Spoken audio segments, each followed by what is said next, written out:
The Manson family is one of the most infamous cults in modern history, thanks in no small part to the notoriety of its leader, Charles Manson. But who were the other members of Manson's so-called family, and what happened to them after the cult finally fell apart? Sometimes referred to as Manson's right-hand man, Charles Tex Watson is believed to have been the only one with a gun on the night of the LaBianca murders, thus making him the actual killer of at least two of the victims. In 1969, Watson was arrested and extradited to California. Although originally sentenced to death, his sentence was commuted to life in prison after California temporarily outlawed the death penalty in 1972. After his incarceration, Watson converted to Christianity and became a prison minister. As of 2021, he remains in prison. Susan Atkins was another major participant in the Manson cult murders, and the only member to participate in both the Hinman killing and LaBianca killings. Despite being warned not to, Atkins testified against Manson and the other members of the family without a promise of immunity, and in the end her own testimony helped put her away. In prison, she became a born-again Christian and apologized for the crimes she had committed. She died in prison in 2009 of brain cancer. There's no undoing, there's no wiping it out, there's no whitewashing it. It's there, it's a fact, it happened, and I was a part of it. It was through Bobby Beausoleil that Manson became aware of Gary Hinman, who was tortured and killed by the family over 3 days in July 1969. Beausoleil, who had been the one to finally kill Hinman, was caught just over a week later and convicted of murder. As of 2021, he is still incarcerated and is today well known for the art and music he has produced in prison. While Mary Brunner was present at the killing of Gary Hinman, she didn't actively participate in the crime and was granted immunity for testifying against Bobby Beausoleil. Then, in August 1971, Brunner and some other family members were arrested after attempting to rob guns from a Western surplus store. The group's plan was to hijack a plane with the guns and threaten to shoot one passenger for every minute that Manson family members weren't freed. Brunner was sentenced to 20 years in prison, though she was paroled in 1977 and subsequently retreated into a quiet private life. Bruce M. Davis played an active role in the torture of Gary Hinman, and a week later became a participant in the killing of Donald "Shorty" Shea. In the end, Davis was convicted for his role in both killings. Unlike the other members of the family, however, Davis has actually come very close to getting out. Thanks to a spotless disciplinary record, his parole board has recommended him for release, although each time the recommendation has been overturned by the incumbent governor of California. He remains in prison to this day. Lynette "Squeaky" Fromm was actually never convicted of any crimes related to the Manson family and ended up acting as a kind of unofficial PR rep for the cult. In 1975, Fromm confronted President Gerald Ford in a public park in Sacramento, where she pulled a gun on him and even pulled the trigger, but no round fired. Fromm was arrested and sentenced to life in prison. In 2009, despite several instances of bad behavior, including escaping from prison on one occasion, Fromm was paroled. She hasn't been in any legal trouble since, although has often spoken publicly about her loud and ongoing support for Manson's cause. Sandra Good is one of the Manson family's few high-profile members who managed to avoid going to jail for any of the cult's major crimes. Nonetheless, she openly supported the family members who were jailed and even stood up for Squeaky Fromm after her assassination attempt against Gerald Ford.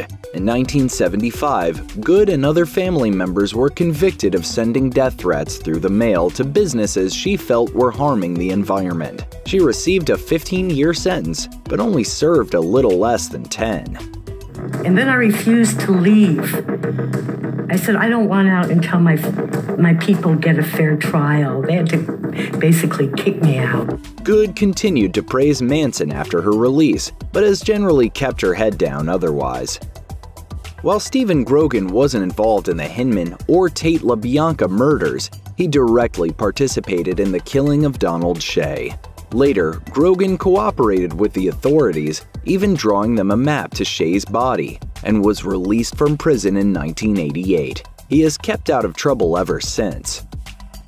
Through some combination of luck or wisdom, Barbara Hoyt managed to not be involved in any of the Manson family's various crimes. In fact, she actually had the courage to testify against them, leading to the other members of the family to make an attempt on her life by dosing a hamburger with LSD. Unsurprisingly, this didn't kill Hoyt.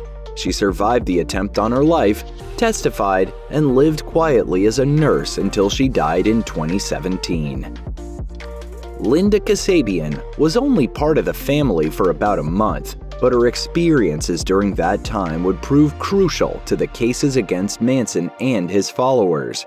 Kasabian was used during the Tate killings as a reluctant getaway driver and lookout, and was asked to perform the same role for the LaBianca killings.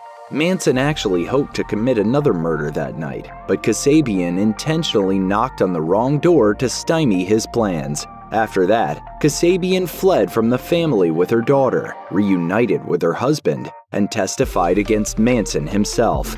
Today, she lives away from the public eye.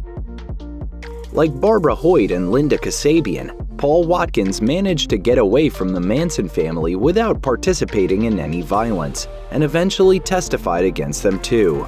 Horrified by Manson's so-called helter-skelter vision of an apocalyptic race war, Watkins decided to get out of the family, and went to the police after hearing about the Tate LaBianca killings.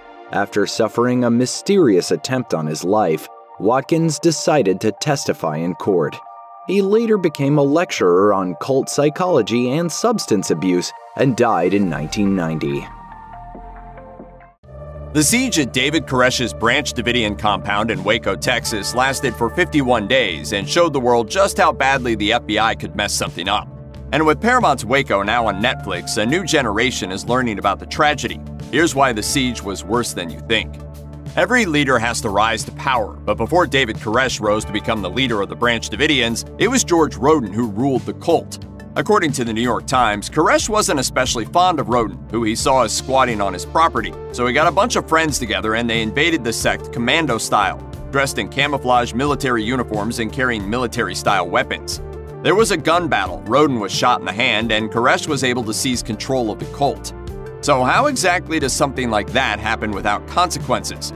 Well, there was a trial, but none of the 8 attackers was convicted of a crime. David Koresh claimed he'd been aiming at a tree, not at Roden, and the jury believed him, or at least enough of the jury to result in a deadlock. In fact, the jury believed Koresh so much that a few of them actually hugged him at the end of the trial. Now that's charisma. They felt compelled to hug him after the trial was over, when the verdict was announced. I've never seen that happen before, and I haven't seen it since. And even though authorities found enough guns on the compound to, quote, hold off the entire sheriff's department, no one was convicted of a felony, so Koresh and his cronies got to keep their guns. So why didn't the assistant district attorney decide to try David Koresh a second time? He never really said, but he did once complain that he'd been, quote, a black man trying to prosecute 7 white men in a southern town called Waco. David Koresh was just one of many, colorful characters who ruled the Branch Davidians.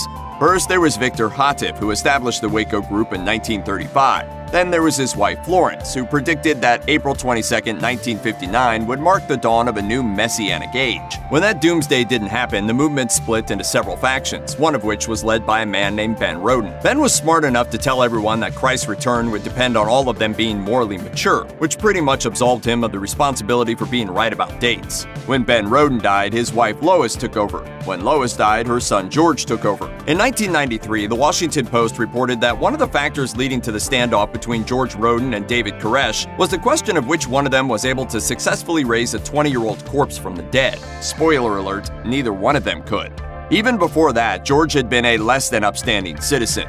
He was sentenced to 6 months for asking God, in a legal motion, to inflict AIDS and herpes on judges. 2 years after the gunfight with David, George murdered one of his supporters with an axe, evidently because the man was yet another rival claiming to be the true Messiah. Cult leaders have all sorts of sordid techniques they use to control their subjects and brainwash them into doing crazy things. David Koresh, too, subjected his followers to some messed up stuff, like 19-hour-long sermons. He also verbally abused his followers, and his sermons could be terrifying. Grace Adams, who joined the cult in 1990 after traveling all the way from New Zealand, told CBS News that she watched him preach while wielding a boat paddle, which he would strike against the stage. Koresh often separated parents from their children, which is a special kind of torture. He wanted the kids to put him first, so he'd remove children from the care of their mothers if he felt the mother-child bond was too strong. David Koresh also told his followers that the world outside the compound was full of bad people. When he thought they were misbehaving, the punishment was severe. Grace Adams says she was locked in a 10 by 8 foot room for 4 months and fed from a bowl on the floor. Koresh finally let her go, but only when he discovered that her visa had expired. Can't have immigration knocking on the compound door. Eventually, most cult leaders decide that polygamy is cool, but only for them, because that just goes along with the whole being worshipped by other human beings thing they're doing. According to CBS News, David Koresh's revelation came in 1989 and was called the New Light, which sounds lovely and holy and everything, but was really just a pretty name for his self-professed right to be the only dude on the compound who was allowed to become a dad. Also, his relationships with his many wives didn't have to be consensual. That was okay though, as far as Koresh was concerned, because any woman who got to know him in the biblical sense of the word got to have a golden ticket to heaven, so it was a win-win. So yeah, David Koresh basically dissolved all the marriages on the compound and claimed all the women as his own. That didn't just include the adult women either. Koresh had a number of teenage wives, and some who were even younger than that. In 2003, one woman claimed she'd married Koresh when she was 10. But sure, go on about how Koresh was totally innocent of wrongdoing. Every childhood has its ups and downs, but if you were a kid on the Branch Davidian compound, it was mostly downs. Joanne Viega was just 6 when she escaped the Branch Davidians. She told ABC News, "That fear that nothing you can do is going to be good enough. You're raised with just fear. Everywhere is fear." The kids existed under constant threat of a wooden paddle called the Helper. To prepare for the battle at the end of the world, they were often made to fight each other. The boys would get up at 5:30 a.m. for gym, which was really just military training. In the early days of the siege, David Koresh allowed a few of the children to leave the compound. Not his own though, because they were supposedly the sons and daughters of the Messiah. Most of the kids who were released spoke about their parents as if they were already dead, and they seemed almost cool with it. They told investigators things like, "Everyone is going to die and we're going to blow you all up." These kids were so brainwashed they claimed to love David Koresh, despite the horrible things they'd experienced in the compound. Bruce Perry, a psychiatrist who worked with the kids after their release, described it like this: "Fear is what it was. They learned to substitute the word love for fear."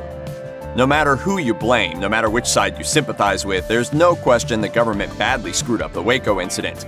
There are a lot of reasons why, but one of the biggest is because there were 2 teams working to end the crisis, the FBI and the Hostage Rescue Team, or HRT, and they did not agree on the best way to do things. Now, disagreeing on the best way to do things is fine if you're sitting around a table in a boardroom discussing the latest television commercial for your dumb product. But when people's lives are at stake, those kinds of major disagreements can have tragic consequences. According to PBS, the FBI favored a chill approach. Tread lightly, be patient, spend lots of time talking to people in the compound. The HRT disagreed. Bringing these tanks and stuff around here, I tell you what, no one's gonna hurt me or my family. So while the FBI was engaged in careful negotiation, the HRT was blasting loud music into the compound and crushing Branch Davidian vehicles.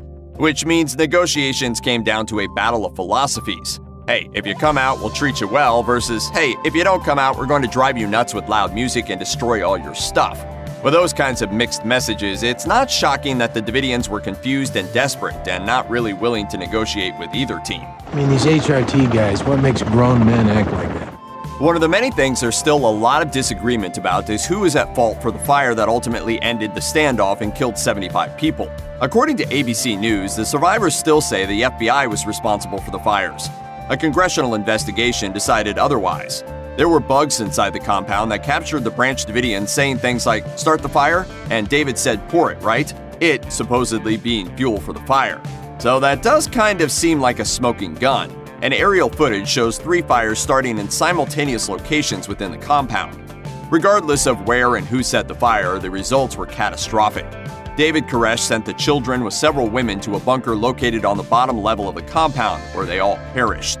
Meanwhile, the people on the upper levels faced fire in tanks, which were being driven through the walls of the compound. One of the 9 survivors escaped through a hole blasted through the wall by one of the tanks, but it was too late for the people behind him. He later recalled, I could hear some of the ones that were further back into the building behind me screaming. I thought, nobody's getting out of there now.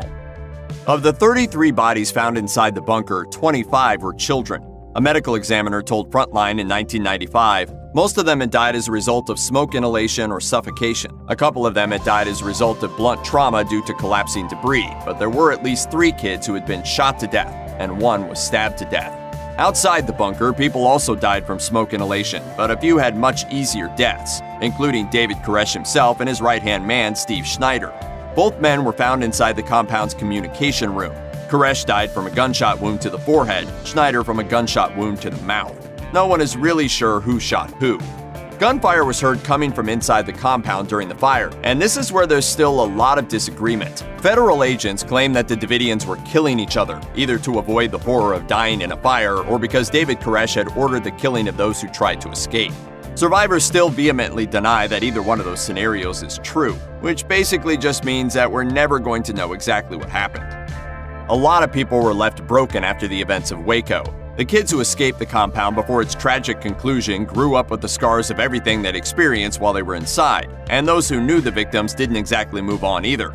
David Koresh's mother, Bonnie Haldeman, told the press after his funeral, "I don't think I will ever rest in my heart. I didn't get to see the body, and I'm not even positive that it is David in the grave." Haldeman's life ended tragically, just like her son's did. In 2009, CBS News reported that she'd been found dead in her sister's home. She was 64, but she hadn't died peacefully in her sleep or anything. She died from stab wounds. Worse, Beverly Clark, her younger sister, was accused of the murder. Clark was arrested but found incompetent to stand trial, so she was moved to a medical facility where she remained for nearly 9 years. Her case wasn't resolved until 2018, when attorneys finally agreed that she'd been insane when she killed her sister. Charles Manson attracted a group of disaffected young people looking for a way of life different from their parents, with most of them being young women. Why did they buy into his madness? Here's a look at Charles Manson's girlfriends. By the time Manson met 23-year-old librarian Mary Bruner, he already had a long history of manipulating women. After his first marriage ended in divorce while he was in prison, Manson became a pimp and married one of his sex workers to prevent her from testifying against him. That marriage ended in divorce as well, again while he was in prison. Finally, in 1967, having spent more than half his life in prison, Manson was released and immediately used his charm to enthrall Bruner. In Vincent Bugliosi's Helter Skelter, the true story of the Manson murders, the late Los Angeles district attorney says that Manson associate Danny DiCarlo told him she was out walking her dog, high-button blouse, nose stuck up in the air, walking her little poodle, and Charlie's fresh out of the joint and along he comes talking his Bruner soon quit her job and began following Manson as he recruited more women into his family. Implicated in the family's murder of music teacher Gary Hinman in 1969, Bruner was given immunity from prosecution for her testimony. In 1971, Bruner was arrested along with other members of the family for the armed robbery of a Western surplus store in Hawthorne, California that ended in a shootout with police. Sentenced to 20 years to life, Bruner was paroled in 1977 and disappeared from the public eye. The most notorious of Charles Manson's women, Susan Atkins directly participated in several of the Manson family murders, including that of Sharon Tate and her unborn child. According to Atkins herself, it was the culmination of a downward spiral that began in her childhood. She told 60 Minutes Australia, "I'm the child of 2 alcoholic parents. I'm a victim of incest. My mother died when I was 14. A runaway at 18, Atkins turned to crime and spent 3 months in prison for her participation in an armed robbery before meeting Manson. Sentenced to death for the Tate murders, Atkins instead served a life sentence when California abolished the death penalty in 1972. Atkins became a born-again Christian, denied a compassionate release. She died of brain cancer at the California Central Women's Facility at Chowchilla in 2009. Leslie Van Houten was raised in a conservative, middle-class family in Southern California. According to Ed Sanders, author of The Family, Van Houten was another typical girl next door, a popular and outgoing teen who was even elected homecoming princess by her high school class. Yet all was not well in the Van Houten home. According to court records, her parents divorced when she was 14. Around the same time, she started experimenting with psychedelic drugs, such as mescaline and LSD. After graduating high school, Van Houten attended Sawyer College and earned a legal secretary certificate. However, she grew dissatisfied with the prospects of a typical suburban existence. Seeking spiritual enlightenment, she dropped out, took up yoga, and became involved with the Self-Realization Fellowship. Her quest would eventually lead her to Charles Manson. She told Diane Sawyer, "I heard that he was like Christ and he had the answers. I felt that I had met someone that by being around him would have a positive change." As of 2021, Van Houten is still in prison for her active participation in the Manson family murders. And though she has disavowed Manson, she has so far been denied parole 23 times. Patricia Krenwinkel actively participated in both the Tate and LaBianca killings. Known to her cohorts in the Manson family as Katie, Krenwinkel grew up an overweight, insecure teen in Los Angeles. Suffering from an endocrine condition that caused her to have an overabundance of body hair, Krenwinkel was often subjected to bullying by her peers. Haunted by low self-esteem, Krenwinkel withdrew into herself and turned to religion for solace. After high school and following her parents' divorce, Krenwinkel moved to Alabama with her mother, where she taught catechism and considered becoming a nun. After a single semester at a Jesuit college, Krenwinkel dropped out and returned to California. She met Manson in September 1967. Preying on Krenwinkel's insecurities, Manson seemed to offer her the acceptance and love she desperately craved. In a 1993 interview, Krenwinkel recalled meeting Manson to Diane Sawyer. "That night, we slept together, and I felt really loved by him. He said, 'Oh, you're beautiful.' I couldn't believe that. I just started crying. He would look at you and smile, and somehow I felt like, oh, I'm a part of this." Krenwinkel, who stabbed coffee heiress Abigail Folger to death, has been repeatedly denied parole over the 50 years since her imprisonment. Mostly the word that comes to mind is, what a coward that I found myself to be. 20-year-old Linda Kasabian had been at the Manson family's enclave at the Spawn Movie Ranch for just over a month when Charles Manson ordered her to drive Tex Watson, Susan Atkins, and Patricia Krenwinkel to 10050 Cielo Drive on the night of August 8, 1969. Manson's choice of Kasabian was purely utilitarian. She was the only member of the family with a valid driver's license, and a traffic violation was a legal hassle they couldn't afford. She would again take the wheel to ferry Manson and the group to the LaBianca's home the following night. Linda witnessed 2 of the murders at Cielo Drive and likely prevented the death of actor Saladin Nader the night the LaBiancas were murdered by intentionally directing Manson to the wrong address. Kasabian testified against Manson in exchange for immunity from prosecution and was instrumental in convicting the cult leader. According to a 2009 interview with CNN's Larry King, Linda Kasabian now lives under an assumed identity.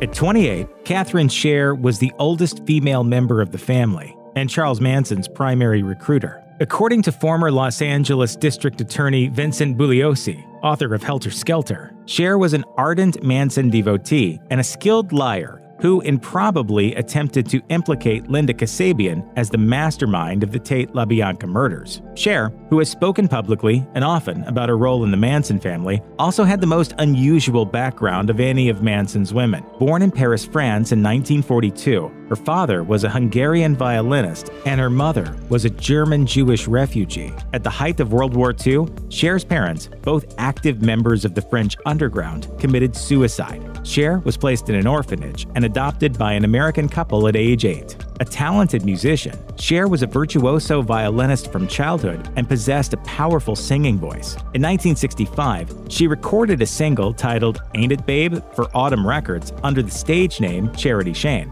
Scher also found work as an actress, taking bit parts in several movies. She met Manson follower Bobby Beausoleil on the set of Ramrodder, a Western-themed softcore porn film shot in Topanga Canyon. Beausoleil introduced Scher to Manson, and she instantly fell for the charismatic ex-con's freewheeling philosophy. Scher was wounded 3 times in the family's shootout with police following the attempted armed robbery of a Western surplus store in Hawthorne, California. The robbery and ensuing shootout landed Scher in prison for 3.5 years. Ruth Ann Morehouse was just 16 years old when she ran off with Charles Manson. Ironically, it was Morehouse's own father, Dean Morehouse, who introduced her to the cult leader. In 1967, Dean Morehouse picked up Manson, Mary Brunner, and Lynette Fromey hitchhiking and brought them to his home for a meal. Ruth Ann ended up running away with them. Although Ruth Ann was not involved with the Tate LaBianca murders, she bragged of her knowledge of the crimes, stating that she knew of at least 10 other killings. In 1970, she lured former family member Barbara Hoyt to Honolulu, Hawaii. In a bizarre attempt to keep Hoyt from testifying against Manson, Morehouse fed her a hamburger laced with 10 tabs of LSD. Hoyt recovered after a brief hospitalization and eventually took the stand against Manson. Morehouse was initially charged with attempted murder, but never did any time, and reportedly now lives anonymously with her husband somewhere in the Midwest. Only 14 when she met Charles Manson, Diane Lake was the youngest member of the family. Lake's parents were early adherents of the counterculture, who had dropped out of traditional society for a bohemian existence on hippie icon Wavy Gravy's hog farm commune. Lake left that home to join the Manson cult, which turned out to be a nightmare. Dubbed Snake by Manson, she suffered beatings and sexual assault at the hands of Manson and other members of the family. Lake's testimony would prove pivotal in putting Manson behind bars. Following a stay in a mental health facility, Lake was fostered by one of the detectives on the case and returned to school. Settling into an anonymous domestic life with her husband and children, Lake has spent the ensuing decades putting Manson behind her. But in 2017, she wrote a memoir of her experiences in the book titled Member of the Family. For Lake, writing about her time in the family was integral to her healing process. She told Newsweek, "People who have been victimized as children can carry that shame around like an awful weight as adults, and they don't have to. I also want my story to help parents with teenagers. You have to keep lines of communication open no matter what." A loyal follower of Charles Manson to this very day, Sandra Good improbably maintains that the late cult leader wasn't actually involved in the Tate LaBianca murders. Best remembered for brandishing a rifle and advocating violence in the 1973 documentary Manson, Good is the most outspoken of Manson's remaining disciples. Taking on the name Blue as an adherent of Manson's self-styled religious sect, the Order of the Rainbow, Good has spent much of her life as a militant defender of the environment. With fellow family member Red, aka Lynette Squeaky Fromey, which incidentally, it really is pronounced Fromey, not Fromm. The two founded the International People's Court of Retribution, a proposed terrorist group intent on killing the CEOs of companies that pollute the earth. As reported by the Sacramento Bee, Good and her associate Susan Murphy were sentenced to 15 years in prison for sending death threats to 170 people as part of her militant activism. Released after serving 10 years, the unrepentant Good continued to champion Manson and his psychotic philosophies. Manson never killed anyone. It's just hard to explain. He's a very brilliant, wise being. Like Sandra Good, Lynette Squeaky Fromey remains loyal to Charles Manson's ideals. The second of Manson's followers after Mary Brunner, Fromey did not take part in the Tate LaBianca slayings, but became notorious in her own right when she attempted to assassinate President Gerald Ford in 1975. Fromey brandished a loaded .45 caliber automatic and pulled the trigger, but there was no round in the chamber, so it didn't fire. Fromey was captured and served 34 years in prison for the assassination attempt. While in jail, she maintained a written correspondence with Manson before finally being paroled in 2009. In a 2019 interview with ABC News, Fromey maintained her admiration for Manson, saying, "I feel very honored to have met him, and I know how that sounds to people who think he's the epitome of evil. Was I in love with Charlie? Yeah. Oh yeah, I still am. I don't think you fall out of love."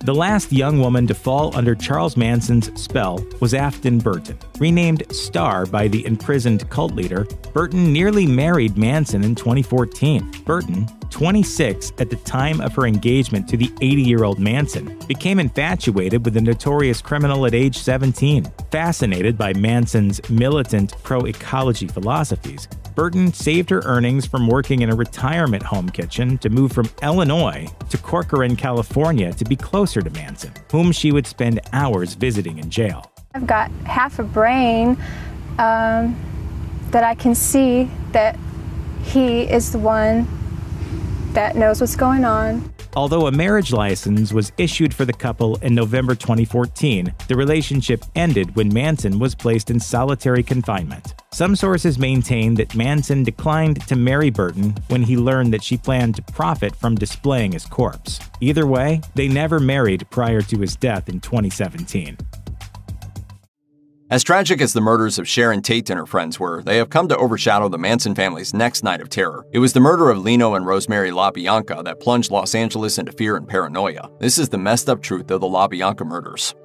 As documented by Linda Kasabian's testimony, Charles Manson called her, Patricia Krenwinkel, and Leslie Van Houten to the bunkhouse at the family's hideaway at the Spahn Ranch after dinner on the evening of Saturday, August 9, 1969. Noting that Manson instructed the young women to bring along a change of clothing, Kasabian, who had been the lookout for the Tate killings, became uneasy knowing that she would again be sent on a murderous mission. Manson told them, "Last night was too messy. This time I'm going to show you how to do it." With Manson at the wheel, the participants in the Cielo Drive massacre, Charles Tex Watson, Krenwinkel, Susan Atkins, and Kasabian, along with Van Houten and Steve Clem Grogan, headed out in search of their next victims. After several false starts, the family at last wound up at a house in Los Feliz. Armed with a pistol, Manson exited the car and made his way up the home's long driveway alone.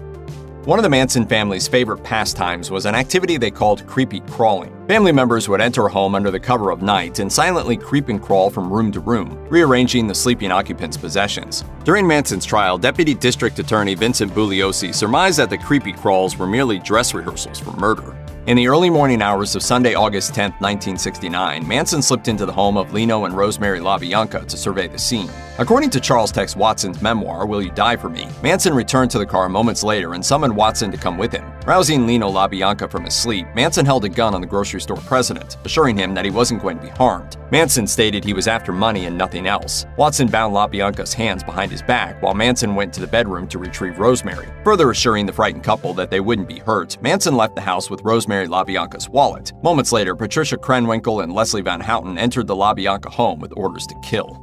As Manson's followers were left to their bloody work, Charles Manson, Susan Atkins, Linda Kasabian, and Steve Clem Grogan left the scene. According to Bugliosi's book Helter Skelter, Manson gave Kasabian Rosemary LaBianca's wallet and instructed her to wipe off any incriminating fingerprints and remove the change. LaBianca's driver's license and, most importantly, her credit cards were to remain untouched. Manson explained that he was going to drive to a predominantly black neighborhood where Kasabian was to toss the wallet on the sidewalk. Explaining that a person of color would find the wallet and use the credit cards, Manson hoped that the press and the authorities would blame the murders on the Black Panthers. With the blame deflected from the family and placed on the black political organization, Manson believed that the country would edge nearer to Helter Skelter, an apocalyptic race war from which Manson and his followers would emerge as victors. Inexplicably, Manson changed his mind at the last minute and instead drove to a nearby gas station, where he instructed Kasabian to leave the wallet in the women's restroom. Kasabian, now fearful after 2 nights of murder, instead hid LaBianca's wallet inside a toilet tank rather than leaving it where it could be easily found. A key piece of evidence, the wallet was finally discovered 4 months after the August 10 killings. According to the Los Angeles Deputy DA Vincent Bugliosi, investigators were initially reluctant to link the LaBianca and Tate murders. At the time, the police regarded the LaBianca killings as a copycat crime. Regardless of the official position of the authorities, the general public could easily see the parallels in the crimes. Gripped by fear, Los Angeles held its breath, waiting for the next round of gruesome slayings. On the 50th anniversary of the Tate-LaBianca murders, Linda Deutsch, the Associated Press reporter who broke the story of the Cielo Drive killings, described the mood of the city to Tara Brown of 60 Minutes Australia. You had a city that was in lockdown. People were buying alarm systems for their houses. People carried guns. Deutsch continued to say, people were sure that they were targets, and then when the LaBiancas were killed, that sort of cemented the idea that there were mad killers on the loose. Vincent Bugliosi told KABC TV in 2015, there was a lot of fear in LA. The sale of guard dogs and guns rose dramatically overnight, particularly in the movie colony. They were just terrified.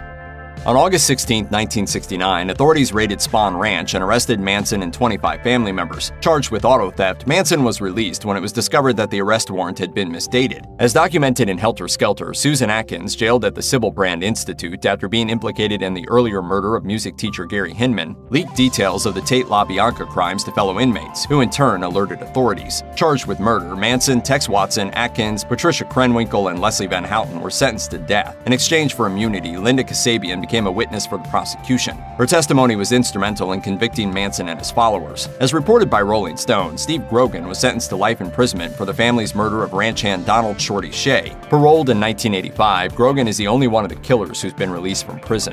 In 1972, California abolished the death penalty. The sentences of murderers were commuted to life. Susan Atkins died of brain cancer in 2009. Charles Manson, suffering from colon cancer, died of cardiac arrest in 2017. As of this video, Watson, Krenwinkel, and Van Houten remain in prison. Cult leaders have died in various places and various circumstances, whether in prison or in a mansion, alone or surrounded by followers, hated or revered. Keep watching to discover what happened to the remains of the following cult leaders. In the late 1960s, Charles Manson formed a cult that came to be called the Manson family, to which he preached racist and misogynistic ideologies. It's suspected that members of the family committed several murders both before and after their most infamous ones, which started on August 9th, 1969. That was when Manson sent 4 of his followers to a Beverly Hills house where actress Sharon Tate was staying. They brutally killed the heavily pregnant Tate and 4 others. The following night, Manson and 3 other family members killed wealthy couple Rosemary and Leno LaBianca in their home in Los Feliz. Manson and 4 other family members were ultimately sentenced to life in prison. After 4 decades in prison and 12 denied parole requests, Manson died of natural causes on November 19th, 2017, a week after turning 83. A multi-party legal dispute over his body then broke out, with the judge eventually granting his grandson Jason Freeman the right to claim it. According to Freeman's lawyer, he planned to cremate his grandfather and scatter his ashes over a body of water, presumably to prevent anyone from building a shrine. I've approached it as doing the right thing for a family member. When Jim Jones started the People's Temple in 1956, its integrationist politics were considered progressive.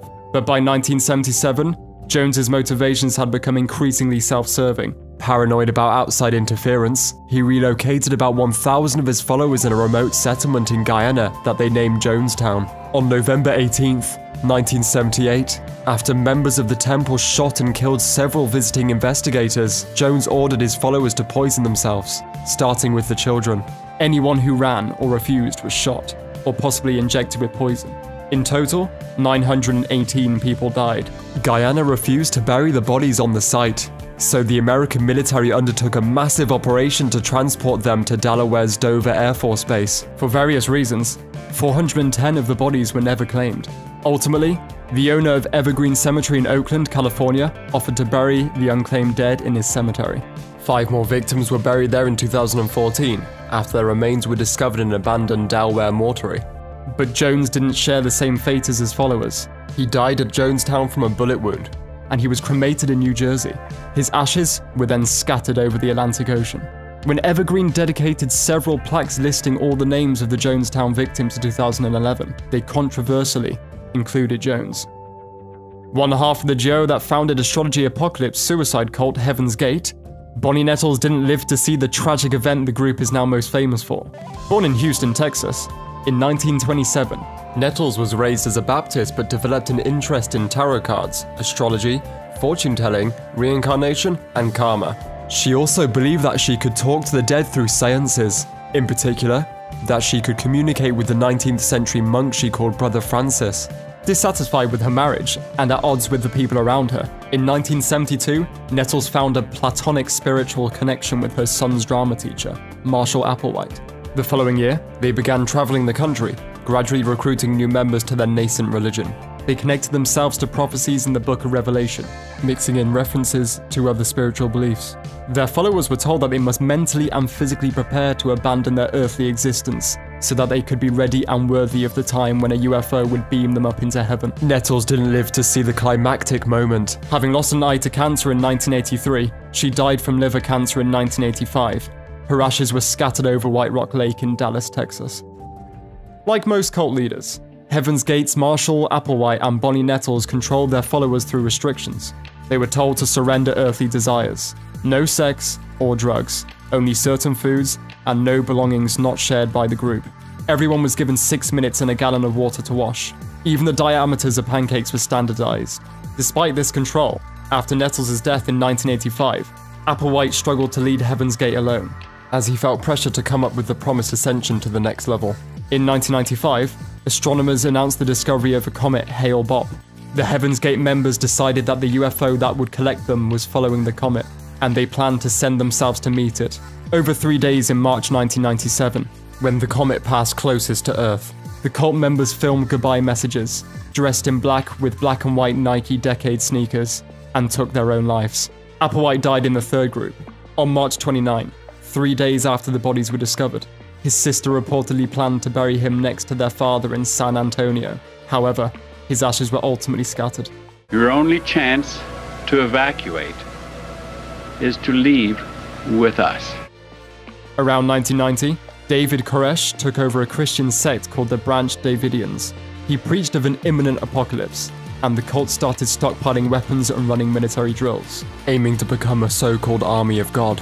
At the same time, Koresh ordered that all other men be celibate, while he chose wives for himself among the women, including very young girls. He also controlled where and when everyone slept and limited access to food. On February 28, 1993, the Federal Bureau of Alcohol, Tobacco and Firearms conducted a disastrous raid on the Davidians' compound outside of Waco, Texas. 6 cult members and 4 officers were killed. On April 19, a fire that apparently started from the inside destroyed the compound. 50 bodies were recovered. On May 2nd, authorities confirmed that Koresh was among them.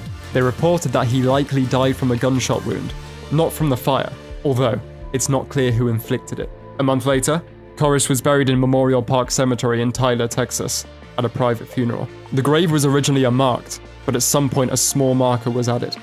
Scientology was founded by science fiction writer L. Ron Hubbard in 1954, based on a pseudo-psychology book he'd written 4 years earlier. Scientologists believe that it's only through an expensive and extensive process called auditing that we can address emotional scars and become clear, which basically means enlightenment. Medical professionals, trained psychologists, and anti-cult activists have been speaking against Hubbard and Scientology for years.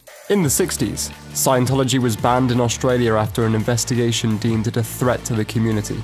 Former members have since accused the organization of forced labor, child abuse, and human trafficking, among other things. In 1966, to avoid these legal threats, Hubbard moved his operations to a boat.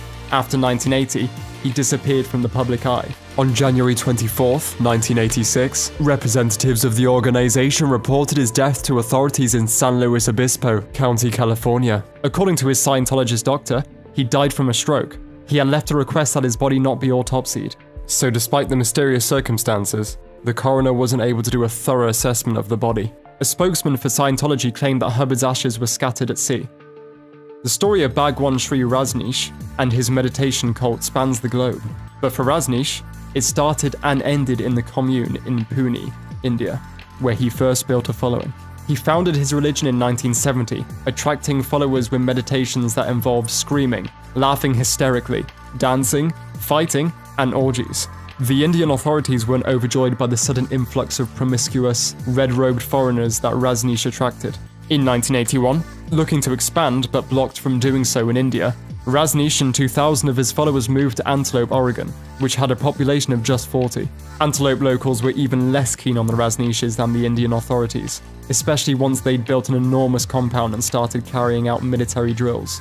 There was also evidence that Rajneesh's second-in-command, Ma'anan Sheela, organized a mass poisoning and lured hundreds of homeless people to the town to help the cult win an election. In 1985, the United States government deported Rajneesh over an immigration fraud scheme. Because I'm absolutely innocent. I have not done any crime. Rajneesh returned to Pune, where he revived the original commune. He died in 1990 at the age of 58, and he was cremated by his followers on a funeral pyre. His ashes are kept at the commune, underneath a marble plaque that reads, "Never born, never died, only visited this planet Earth."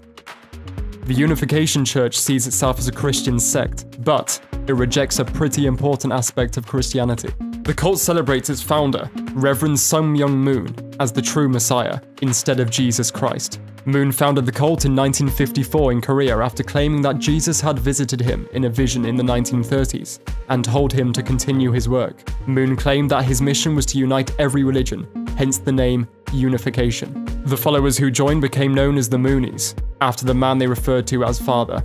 The cult is most famous for its mass weddings, in which all the couples were set up by Moon. Members were told that anyone who wouldn't join was a force of evil who was trying to attack Moon. Followers lured prospective members to remote houses, where they were forced through a process of indoctrination. Moon also preached right-wing teachings, including anti-Semitism, and he was supported by self-declared fascists. The Moonies were most popular in the 70s and 80s, but Moon continued to rake in cash through various business interests after that. He was a billionaire when he died in 2012 at the age of 92 of pneumonia. 35,000 people reportedly attended his lavish funeral in South Korea, after which he was buried on Mount Chunseong, the Moonies' holy site. One of the most dangerous attacks ever committed by a cult took place in Japan in 1995, where members of Aum Shinrikyo used a nerve agent to poison thousands of subway commuters. Founded in the 1980s by Shoko Asahara, Aum combined cherry-picked teachings about meditation and yoga from Buddhism and Hinduism. Asahara later threw in some Christian doomsday prophecies and occult references as well. Specifically, he taught the apocalypse was imminent in the form of a nuclear attack by the United States, and only his followers would survive. By the late 80s, Aum had gained a significant following in Japan and Russia, especially among university students. On March 20th, 1995, Aum members left open bags of powerful nerve agent called sarin, which can be transmitted through the air at 5 different stations on Japan's subway system. The poison killed 13 people and injured at least 5,800. Asahara and 6 other Aum members were soon arrested, sentenced to death, and executed by hanging on July 6, 2018, in a Tokyo detention center. Asahara's ashes were held at a prison while various members fought over who got to take ownership of them. In September 2020, a court awarded them to his second oldest daughter. In 1987, at least one survivor of a dangerous cult alerted Australian police to its secret location in the remote countryside near Melbourne. Raiding the complex, police found 28 children dressed identically, all with bleached blonde hair. The woman in charge of the compound was Anne Hamilton Byrne, who looked more like a 50s housewife than a cult leader. She'd been accumulating followers and kidnapping children through fake adoption schemes since the 60s. She also persuaded single mothers to hand over their children to her as gifts to the cult, which she called the family.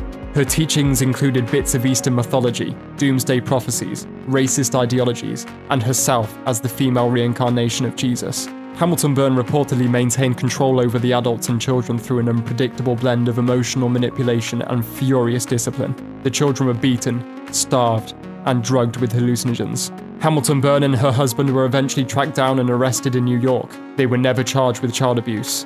She was only ever convicted of minor fraud charges and fined rather than sentenced to prison. She died at the age of 98 in a nursing home in 2019. She was buried in St. Paul's Catholic Church in the town of Monbulk, located on the outskirts of Melbourne, not far from where the cult had lived. You were a monster at times. I have nothing to say because I don't feel like one. In 1984, a cult preaching free love and meditation carried out a bioterrorism attack. The history of the Rajneesh movement is as fascinating as it is terrifying. Here's the story behind the largest bioterrorist attack in US history. Bhagwan Sri Rajneesh, also known as Osho, was born in Chandra Mohan Jain in Kuchwada, India, on December 11, 1931. After taking time off from school for soul-searching and meditation, Osho returned, claiming to have found enlightenment. I was asleep, now I am awake. You are asleep, and you can be awake also. While teaching philosophy at the University of Jabalpur, Osho traveled around India spreading his teachings about spirituality and free love. By the mid-1960s, he was leading meditation camps, and soon he'd resign from teaching to focus on being a guru full-time. It was around this time that he got the nickname the Sex Guru. Osho would later become known as the Rolls-Royce Guru as well, due to the 74 Rolls-Royces he collected. Osho preached dynamic meditation to all who came to his 6-acre ashram, and many ended up staying for extended periods of time. Then the ashram became too crowded, and the local government made it difficult to find a new place to relocate to, which is part of what led Osho and his followers to the United States. Founded by Osho, the Rajneesh movement, also known as Sannyasin, was a cult that combined aspects of Eastern and Western spirituality into a belief system that focused on indulgence. Their ideology was based around an idea of self-fulfillment without rules or a narrow view of morality. At one point, his followers were also known as the Orange People, though later they also started dressing in red. Although Osho preached enlightenment and living in harmony with their surroundings, he enforced a mentality that led to an isolated community that kept tight control over its members. The cult would also extract donations from its members, sometimes telling them to call their parents to ask for upwards of $20,000. While the Rajneeshi were in India, Osho often found himself at odds with Indian officials, who responded in kind by blocking expansion plans for his ashram, denying visas to Westerners, and opening criminal investigations. As a result, in 1981, he decided to move his cult to the United States. After purchasing land in southern Wasco County and Jefferson County, the Rajneeshis started creating a planned community. Initially called Rancho Rajneesh, Rajneeshpuram claims to have hosted 15,000 followers at its height, although other sources place the number closer to 2,000. I'm here in one of the largest ranches in the Northwest, 100 square miles of Oregon. Used to be known as the Big Muddy Ranch. Today, it's Rajneeshpuram. The cult purchased over 60,000 acres and created their own town, which included an airstrip, restaurants, and a fire department. By 1982, they applied to become the city of Rajneeshpuram, and Wasco County approved their incorporation. Ma Anand Sheila was born in 1950 in Baroda, India. Sheila was introduced to Osho when she was 16 years old and was instantly devoted to him. Although she soon left India to go attend university in the United States, where she studied architecture, in 1972 Sheila returned to India and began working closely with Osho. Sheila became Osho's personal secretary and was soon working on marketing the guru as a global brand. She figured out their move to the United States and was instrumental in creating the mini-city of Rajneeshpuram. Sheila was the mastermind behind several other campaigns as well. After moving the cult to Oregon, Sheila reportedly came up with the plan to artificially increase voters claiming to live in Rajneeshpuram to win political battles. And when that plan failed, she was part of the group that concocted the bioterror attack. Sheila always felt that Osho had a dream, and she was the only one who could put it into practice. That and when Osho was in isolation, Sheila was his only contact with the outside world. Despite preaching love and harmony, the Rajneeshis were responsible for many cases of abuse. The cult claimed to maintain free love as a tenet, but there are reports of sessions at Osho's ashram in India in which participants were beaten and encouraged to act out their most violent fantasies. All of this to cleanse themselves of aggression. And although free love was supposedly encouraged, any children that might result out of such love were not.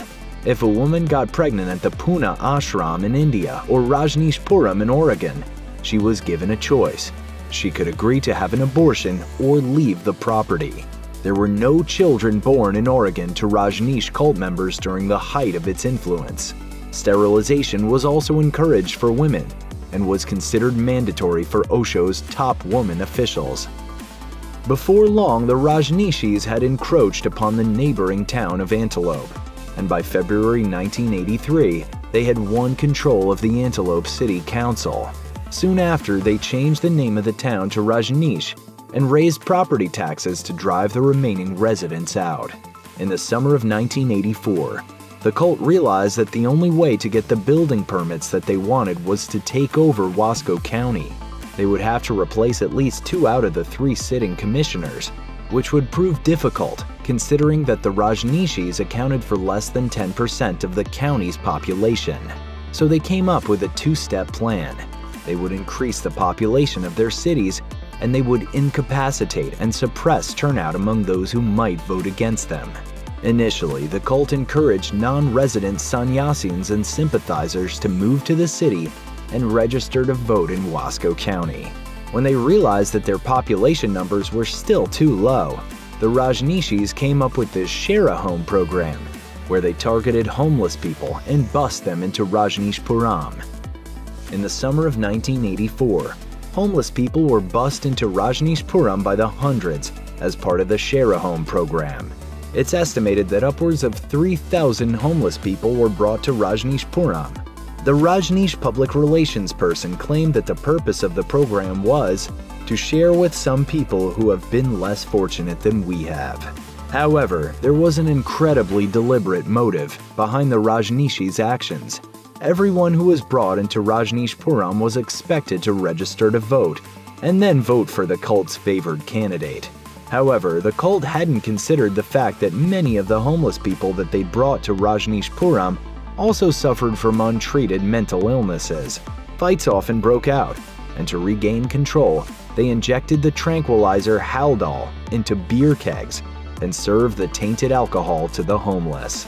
The cult also discovered through bugged public payphones that Felton Walker, one of the homeless people brought to the commune, was planning to kidnap Osho. He was injected with sodium pentothal and interrogated for hours. Several days later, he was kicked off the ranch. Eventually, the cult abandoned their plan and forced all the homeless people back off Rajneeshpuram. In the end, the newly registered voters were required to attend a hearing due to suspicions of voter fraud, and many of the new registrations were rejected. The second part of the Sannyasin's plan involved poisoning people with salmonella and enterica, a bacterium that causes salmonellosis in people. First, 2 county commissioners who visited the commune were given water laced with salmonella. Both became incredibly ill, and one spent 4 days in the hospital. However, the Rajneeshis were still unable to get the building permits they wanted, so they decided to run a trial poisoning on a larger scale. The Rajneeshis went to 10 restaurants around September and October in 1984, and, when nobody was looking, poured salmonella-tainted liquid on items in the salad bar. Over 750 people were affected, making it the largest bioterrorist attack in U.S. history. Fortunately, no one died as a result of the attack, but before long, emergency rooms were seeing waves of infected people. Although no one was certain, many residents of Waco County believed that the Rajneeshis were responsible for the poisoning. But initially, even the CDC felt that the food handlers were the most likely source for the introduction of the bacteria into the salad bars. It took a year for the CDC to finally attribute the attack to the Rajneeshis. Residents of Waco County maintained their suspicions, but without any hard evidence, there was little to incriminate Osho's followers. However, this didn't stop people from speaking out. Oregon Congressman Jim Weaver gave a speech to the U.S. House of Representatives on February 28, 1985, where he indirectly accused the Rajneeshis of causing the salmonella outbreaks. Weaver even went on to accuse the cult of having a laboratory in Rajneeshpuram, but his speech was written off as rambling and incoherent, which was delivered to a nearly empty chamber. In the original plan, the Rajneeshis were going to use Salmonella typhi, which causes typhoid fever, which would have certainly resulted in many deaths. The salad bar attacks were meant to be a trial run for a larger poisoning right before the election, likely through the town's water supply. At one point, the leaders even considered flying a plane filled with bombs into the county courthouse. Around the time that all of this was going on in the fall of 1984, Osho was coming out of a self-imposed vow of silence that had lasted roughly 3.5 years. However, until the following summer, speaking in public meant speaking to a small group of disciples he called the Chosen Ones. In the summer of 1985, Osho set out to fix the Rajneeshis' public image. In addition to holding interviews and a press conference, the Rajneeshis sued Oregon state officials, accusing them of trying to push them out of Oregon. But after Sheila and several other high-ranking sannyasins abruptly left the cult on September 14, 1985, Osho quickly changed his tune. 2 days later, Osho held a press conference and accused Sheila and other Rajneeshi officials of creating a salmonella outbreak and conspiring to kill numerous people. At one point, Osho also claimed that Sheila was trying to kill him as well. Osho invited officials to come to the ranch to investigate his accusations, and on October 2nd, a state-federal task force raided the commune. Upon entering the commune, the FBI discovered a fully fledged bioterrorism lab. In addition to the laboratory, officials found an arsenal of guns, evidence of a wiretapping operation, and a top-secret research project by the Rajneesh Medical Corporation to develop a live AIDS virus. We had no idea that we were going to run into the largest poisoning case in the history of the United States. The lab contained books including Deadly Substances, Handbook for Poisoning, The Perfect Crime, and How to Commit It, and Let Me Die Before I Wake. It also had numerous articles on assassinations, explosives, and terrorism. The Rajneeshis' connection to the Salmonella outbreak was also confirmed when a state laboratory director noticed a vial containing a strain of the bacteria that matched the outbreak strain. Despite having invited the authorities in, Osho was soon complaining that investigators were simply out to destroy him. However, agents weren't deterred, and by the end of October had issued an indictment against Osho. Osho tried to flee by plane, but he was arrested in North Carolina after landing to refuel. However, the only thing that Osho was charged with was violating immigration law. Meanwhile, Sheila was already in West Germany, where she'd fled in September with Ma Anand Pooja. Fortunately, she and Pooja were soon captured and extradited to the United States. Pooja and Sheila were charged with attempted murder, electronic eavesdropping, immigration fraud, and engineering a salmonella outbreak that sickened more than 750 people. They have both pleaded no contest. After receiving multiple sentences ranging from 4.5 to 20 years, they both ended up being released after 29 months. Sheila was also fined $469,000. Several other Rajneeshi officials and members were also indicted and sentenced. After her release, Sheila was deported to Switzerland. Osho ended up pleading guilty to the immigration charges in 1985, and after being given a suspended sentence and a $400,000 fine, he was ordered to leave the United States. He returned to India and continued to claim until his death in 1990 that Sheila was behind it all. After Osho left the country, Rajneeshpuram began to crumble as well. A U.S. District Court judge in Portland ruled that the incorporation of Rajneesh, Oregon violated the separation of church and state, and it was ordered to disband by the end of 1985. Even though this was later overturned, by this point many followers had left, and some had even sold Osho's Rolls Royces to raise money to start their lives over. Some members left the cult to rejoin their families or continued to travel as they searched for purpose. Some found themselves lost or penniless. They had gone through an identity crisis and didn't know what to do after following Osho so closely. They had committed to the cult so completely, it had become their life's purpose. Others maintained their affiliation with the Rajneeshi and simply moved to another commune elsewhere in the world. Osho's followers in India renamed his commune the Osho International Meditation Resort, and today there are hundreds of Osho meditation centers in 80 countries. The world has held a strange fascination with Charles Manson ever since the inner workings of his family went public after a string of grisly murders, all of which were done not by him but at his behest. Here is the untold truth.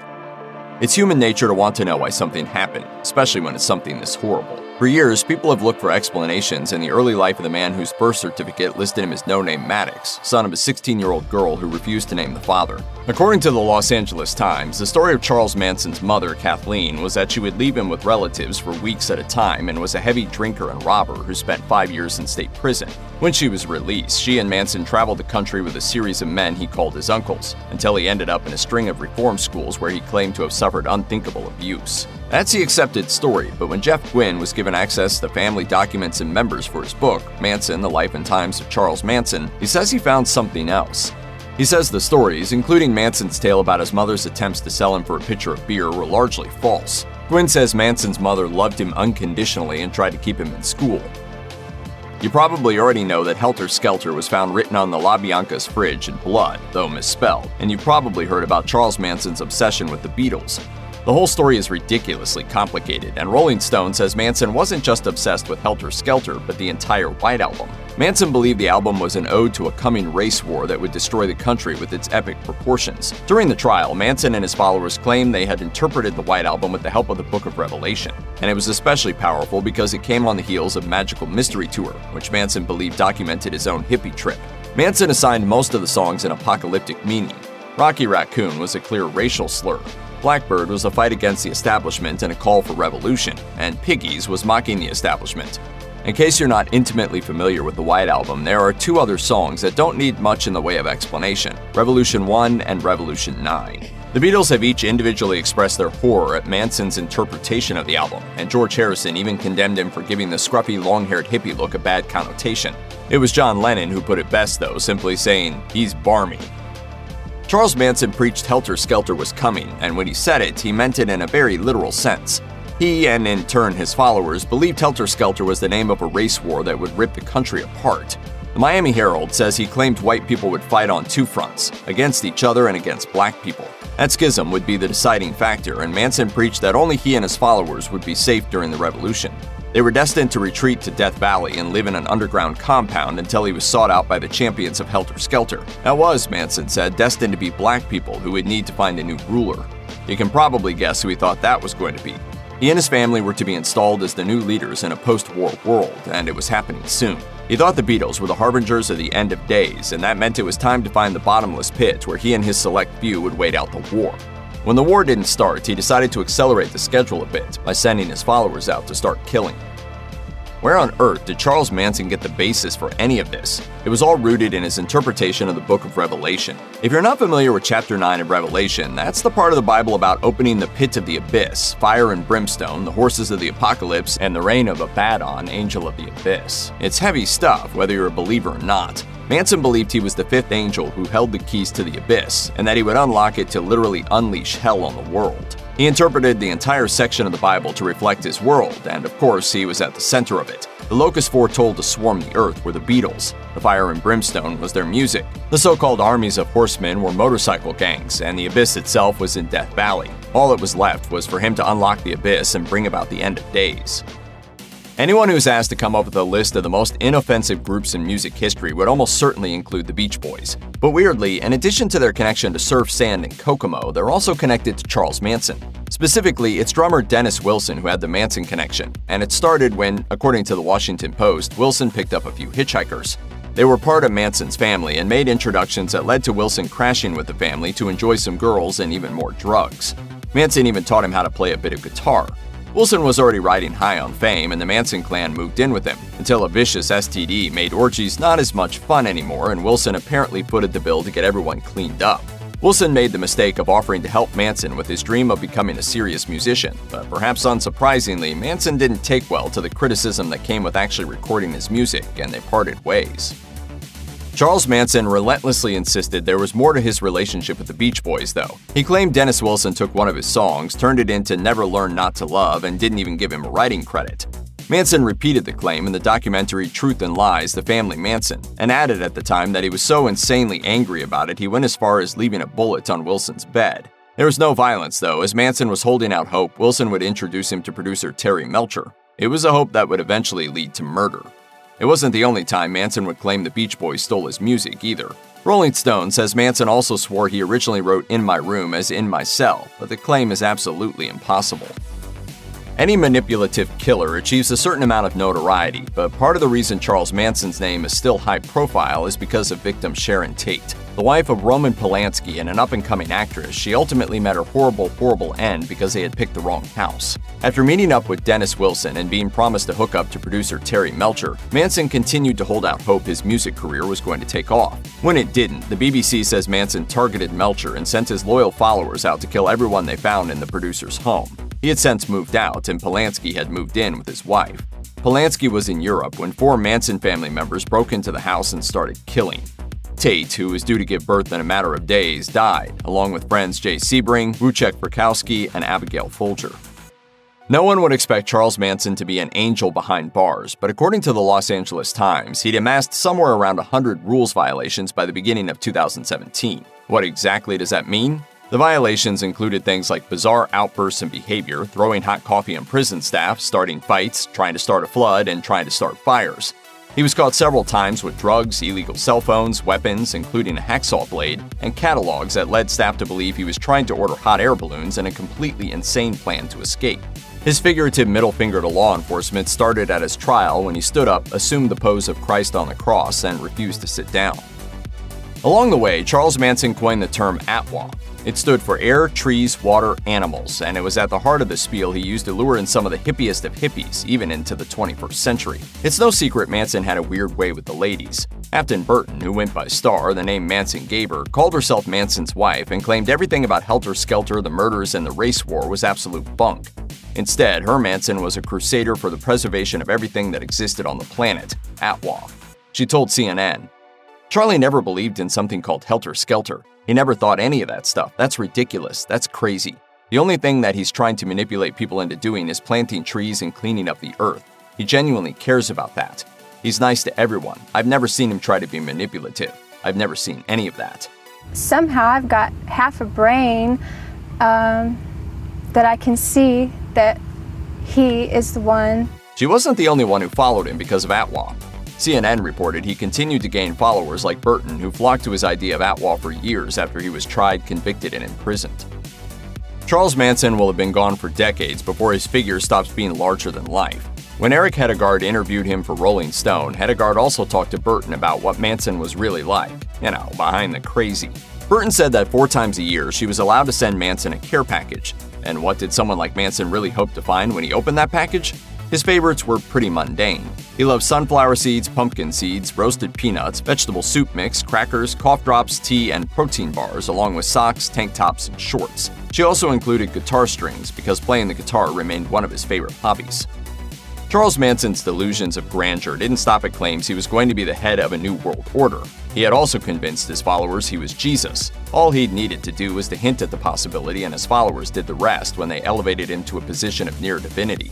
They completely believed it, too. In 1977, family member Leslie Van Houten went on record via CBC News to say, "I think at one point I really believed he was Jesus Christ." Manson hinted that he not only believed it, but that he believed in everything that went along with it. According to The Independent, Manson called off his imminent marriage to Afton Burton in 2015. After it emerged she only wanted to marry him so she could put his body on display after his death. Apparently he didn't think that was cool. Plus, he fully believed he was immortal. How'd that work out for him? Notorious mass murderer Charles Manson passed away last November after serving nearly 50 years in a California prison.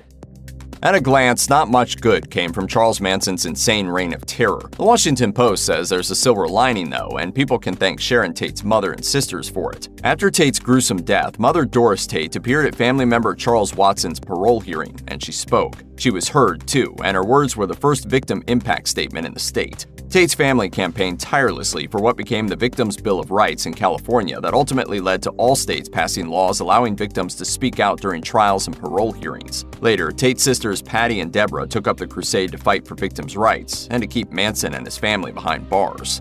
And that's huge. Manson may have wanted to bring about a race war and lead humankind into the next era, but his actions allowed a grieving family to pave the way for countless victims to have their voices heard throughout the justice system. That's something worth remembering. For a few minutes on Sunday, May 17, 2015, chaos erupted at a suburban shopping center in Waco, Texas. The Washington Post reports that a biker brawl turned into an all-out gunfight at a Twin Peaks franchise just after the clock struck high noon. Members of rival biker gangs used chains, clubs, brass knuckles, knives, pistols, and even AK-47 assault rifles to go at each other's throats until the police were able to get control of the situation. Police were forced to fire their weapons. When the fighting settled, 9 bikers were dead and another 20 people were injured. Police arrested 177 people, according to NPR. Waco Police Sergeant W. Patrick Swanton said of the situation, "In 34 years of law enforcement, this is the worst crime scene, the most violent crime scene I have ever been involved in." In reference to the shooting at Twin Peaks, which is a capital murder. When you hear about a biker brawl, you might be quick to assume that it involved the most notorious leather-bound baddies in society, the Hells Angels. However, you'd be accused of unfair stereotyping, because bikers are also capable of doing nice things like donating to food banks and helping out in their communities. But when it comes to this particular tragedy, people are keen to find out who was responsible. So let's take a look at who was really involved in the 2015 Waco biker shootout. As police were aware before the shootout, the rivalry that boiled over into violence in Waco that day involved several different biker gangs allied against each other. The Los Angeles Times reports that the two main rivals that day were called the Cossacks and the Bandidos. But a total of 5 different motorcycle clubs were involved in the parking lot brawl that originated in a bathroom of the restaurant. The Bandidos are an international organized crime syndicate. The Cossacks and the Bandidos both identify as one-percenters. One-percenters is a biker term that stemmed from a statement made after a motorcycle rally went sideways in Hollister, California in 1947, with the event turning violent. According to the Western Journal of Emergency Medicine, a member of the American Motorcycle Association said at the time, 99% of the motorcycling public are law-abiding. There are 1% who are not. These one-percenters apparently consider themselves to be the baddest of the bad. One unidentified Waco law enforcement official said that members of both gangs wear 1% patches on their vests to proudly display how they feel united in their lawlessness. This also means that they are considered willing participants in organized criminal activity. According to the Cossacks website, their crew lost 7 men that day, whom they refer to as the Waco 7. The Cossacks vow on their site to never forgive and never forget. As for the Bandidos, their memorial page doesn't specify how the 20 fallen brothers pictured died, but their slogan is telling. It says, "We are the people our parents warned us about." Though they weren't involved with this particular devastating event, the Hells Angels still consider themselves to be one-percenters, and therefore above the law. According to the U.S. Department of Justice, there are around 300 outlaw motorcycle gangs, or OMGs, operating in the U.S. Out of these gangs, the Hells Angels, Bandidos, Mongols, Outlaws, and Sons of Silence reportedly have the vastest criminal enterprises that are heavily involved in drug trafficking and smuggling, both domestically and internationally. With so many one-percenters out there dedicated to competing causes who also have no scruples about getting violent, biker gang clashes are bound to happen. This was by no means Waco's first shootout or siege, and Waco Police Sergeant W. Patrick Swanton said biker gang crime and violence is an issue that extends far beyond his jurisdiction. Swanton said, per the Los Angeles Times, "This is not a Waco problem. This is a national problem." In the end, in 2019, all of the charges and subsequent 155 grand jury indictments alleging involvement in organized crimes were dropped. No one was ever held accountable for the deaths, injuries, and violence outside of the Twin Peaks that day in May 2015, according to NPR, which reported that it's believed 4 of those killed were shot by police. Still, none of the violence or killings was perpetrated by one of the most notorious motorcycle gangs in the U.S., the Hells Angels. On November 18, 1978, more than 900 men, women, and children died by suicide and murder at the Jonestown settlement in Guyana. The suicides and murders were committed under the direction of Reverend Jim Jones, who was the leader of the People's Temple religious sect. According to Psychology Today, suicide is usually an act of lonely desperation carried out in isolation or near isolation. However, mass suicide, especially of the scale that happened at Jonestown, is extraordinarily rare. For the last 43 years, people have questioned how one man could convince more than 900 others to knowingly kill their children and commit suicide. In addition to determining how and why the Jonestown Massacre happened, psychologists want to make sure it never happens again. As reported by the Washington Post, Jim Jones opened his first church in 1953 at the age of 22. Although he was not yet formally ordained, he gained respect and a following for his dedication to racial equality and human rights. In the early 1960s, Jones was ordained as a Disciples of Christ minister and continued to build his following at the People's Temple Full Gospel Church. However, by 1965, he became obsessed with concerns about a nuclear war. He eventually convinced his congregation to move with him to California, where he believed they would all be safe if a nuclear war occurred. By the late 1970s, history reports some sources estimated Reverend Jim Jones had up to 20,000 followers. In 1974, Reverend Jim Jones signed a lease for 27,000 acres of land in Guyana, but continued to lead his church in California. However, he sent a group of his followers to Guyana to prepare the land for farming and to establish a compound. In 1977, Jim Jones and more than 1,000 of his followers moved to Guyana to live in the newly established Jonestown settlement. A little more than 1 year later, more than 900 of those followers were dead.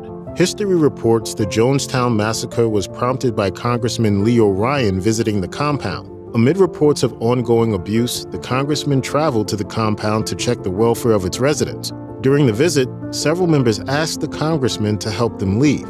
However, the group was ambushed at the airport and Ryan and 4 other people were killed. Within hours, Jones convinced his followers to poison their children and to take their own lives. As reported by History, Jones told them they were about to be attacked in retaliation for the ambush. Psychologists believe Reverend Jim Jones used mental and physical abuse, blackmail, humiliation, and threats to break his followers down and ultimately convince them he was their savior.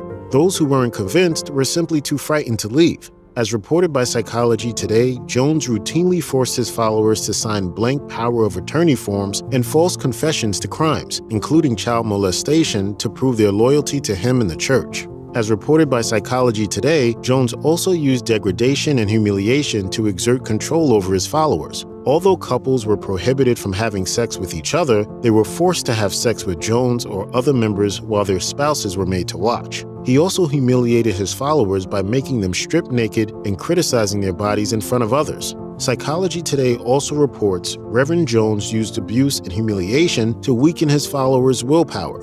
However, the threats of blackmail ensured they would remain under his control. In addition to the blackmail, Jones routinely threatened to have any defectors killed by his, quote, angels. Not only were many followers afraid to leave, but they were also afraid of what might happen to any loved ones they left behind.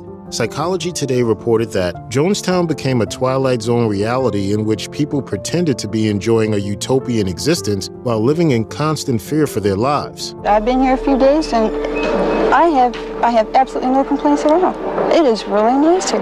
With little willpower left, Jim Jones's followers were susceptible to his assertions that he was, in fact, God, and that he had their best interest in mind. He also convinced them they would be transported to another planet where they would live in paradise if they ever died. If you or someone you know is dealing with spiritual abuse, you can call the National Domestic Violence Hotline at 1-800-799-7233. You can also find more information, resources, and support at their website. It may be a rant against rock music. It may be convincing a bunch of teenagers you're a vampire. Throughout modern history, we've had our fair share of cults. Keep watching to hear the creepiest things the most infamous ones have said.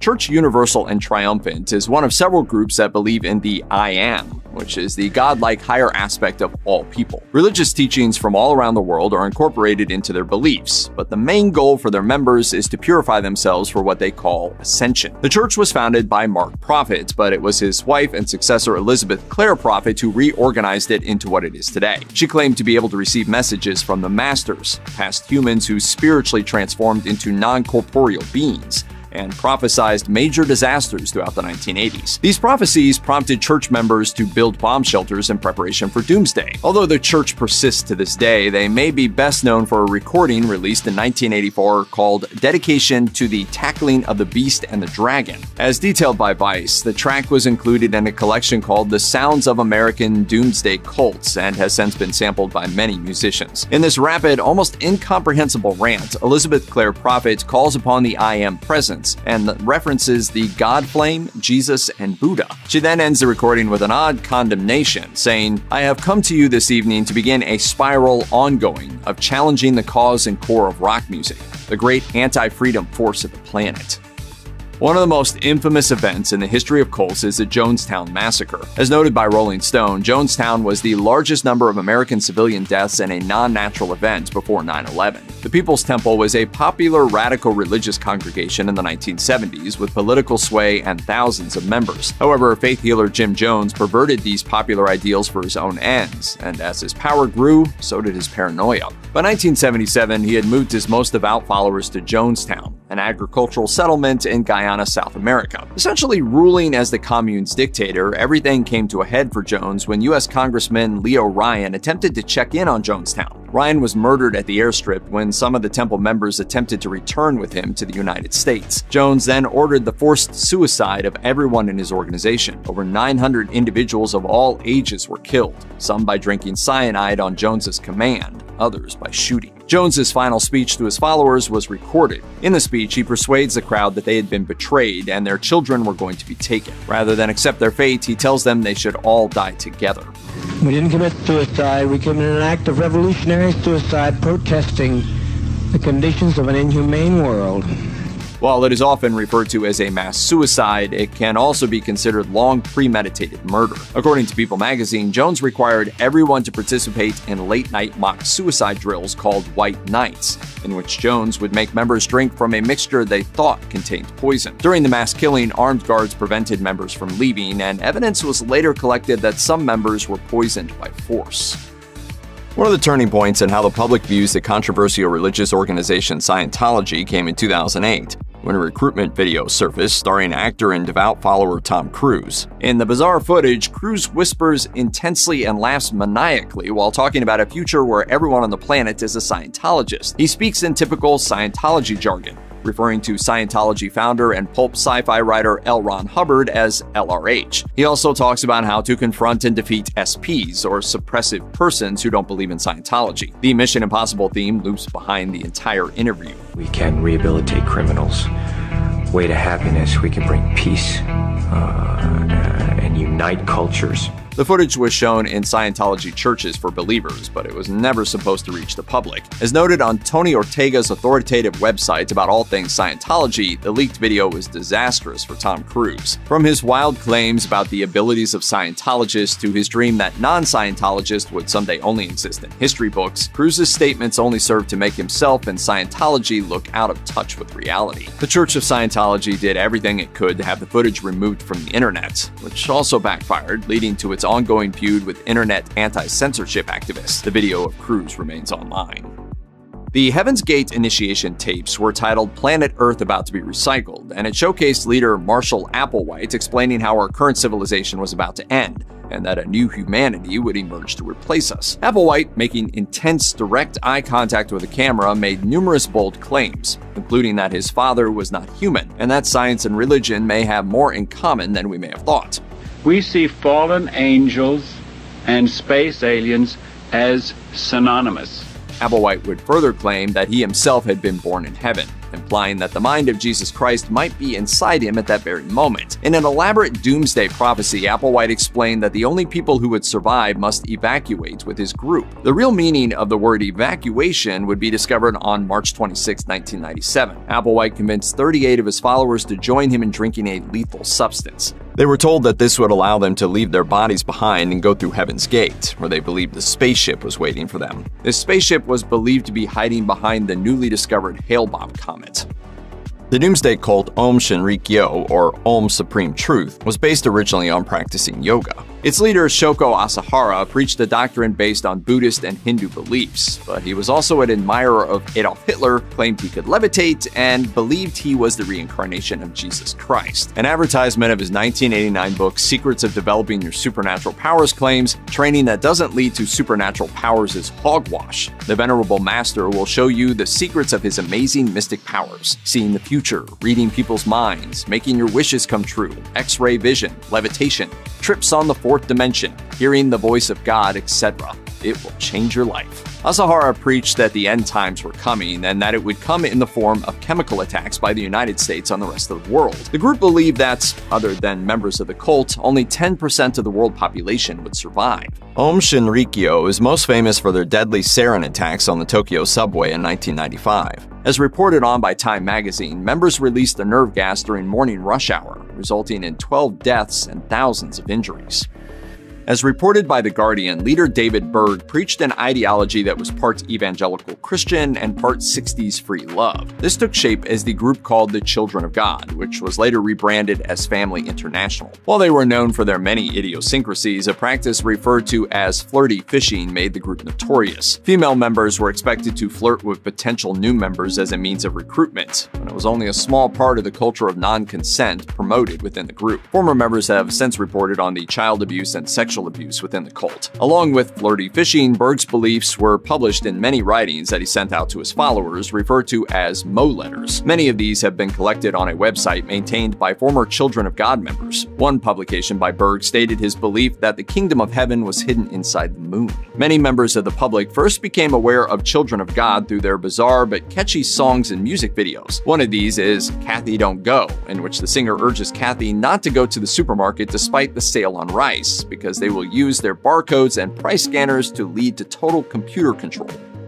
In an interview for 60 Minutes Australia, leader Bhagwan Sri Rajneesh boasted of the lack of any crime in his commune, Rajneeshpuram. As detailed by a report in People magazine, the group began as a kind of free-love commune in Oregon and grew to a small private city just for believers. Rajneesh often taught nude meditation practices to his followers, which, according to the Los Angeles Times, included hyperventilating, jumping, and something called primal scream catharsis. However, former members have revealed that there were hundreds of attempted murders. In response to conflicts with local government officials over attempts to expand further, several of the most devout members of the cult used salmonella from their lab to poison local salad bars. They believe that the resulting deaths would mean less voters in the upcoming election. According to the 2000 book Betrayal of Trust, a collapse of global public health, hundreds of individuals suffered from acute gastroenteritis due to the poisoning. Thankfully, no one was killed. But this attack was just one link in a chain of events that led to Rajneeshpuram being shut down and Rajneesh being forced to return to India. When a former member accused Rajneesh of exploitation, he agreed, but with one slight caveat. Exploitation is not necessarily evil, and I am a genius in exploitation. Charles Manson may be the most famous American cult leader. In the 1960s, Manson took advantage of the hippie youth culture in San Francisco to create a commune based around his own beliefs, which were derived from fringe psychology, the occult, and science fiction. The group would become known as the Family, and the core of its beliefs was Manson's doomsday prophecy known as Helter Skelter. A race war was coming and had apparently been predicted by the Beatles, but when it didn't happen, Manson manipulated his followers into committing a series of murders in an attempt to start it. If you're going to do something, do it well. And leave something witchy. Leave a sign to let the world know that you were there.